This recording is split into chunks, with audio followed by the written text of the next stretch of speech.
One is they do chemical extraction. The other one is expeller pressed. So a chemical extraction, I'm going to explain to you, that is Wesson, Crisco, Hollywood, Mazola, and Pam. All the grocery store oils, not olive oil, that's a different conversation, and I'll talk about that in a minute. Those oils, Wesson, Crisco, Hollywood, Mazola, and Pam, get their oil from the same extractors. It's called chemical extraction. What they do is they take the seed, let's take corn for corn oil. They soak it in hexane.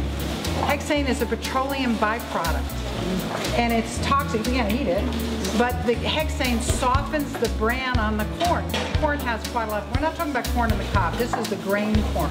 They're very tough. It's like that cow corn, a lot of bran on it. So now they have to boil that hexane away because you can't eat it, and they boil it at high temperatures. And if you know anything about fats and high temperature, if you boil fat at high temperature, you're going to make that, turn that fat into a trans fat. You're going to make that fat also rancid very quickly. But they have to boil at a high temperature. The hexane evaporates, similar to your gasoline in your car will evaporate through combustion in the engine, okay? So now you have an oil that's going to go rancid very quickly, and the FDA says to the oil companies, you have to have oil that's shelf stable for 1.5 years.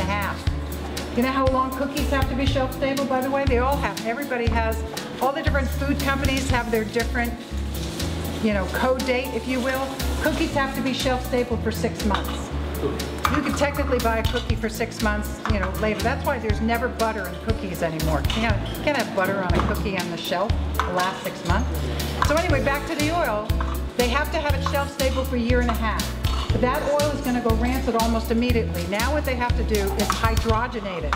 They pass the oil through hydrogen gas. It leaves the oil sticky, thick, like glue, and actually a gray color. Now they use 3 different solvents, chemical solvents, to deodorize it, bleach it, and to degum it.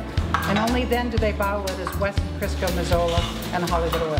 So if you do nothing else, please don't use those oils anymore. And I'll talk about olive oil doesn't go to that, so it's a different process. But let me tell you about the other alternative oils. And that's expeller pressed.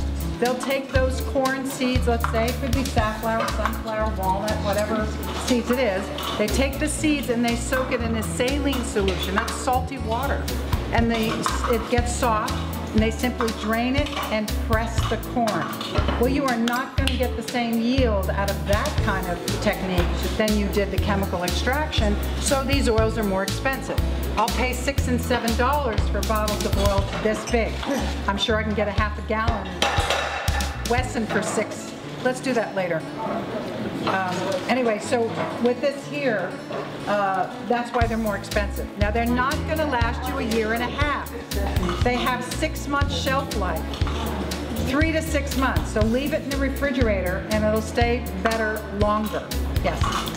This one here is toasted sesame seeds, and I use this when I'm doing Asian stir fries, Japanese, Thai, Chinese cooking. That's the only time I use this oil. Smell this also, you'll see it has a very strong Asian flavor to it. Do not buy this size. This is a lot. I go through ingredients quite a lot, you would imagine. But you can get a much smaller bottle, even from Trader Joe's, and it's perfect. But give that a smell and you'll see this. So those are 2 of many different flavors. Not just sesame, they have safflower, they have sunflower, they have canola, they have peanut, they have corn. They have lots of other different oils, but it's the quality. And I'm sorry to tell you, the only place you can buy those oils is in health food stores. So Lazy Acres or Whole Foods or Lassen's, if you're up in Goleta, would be fine.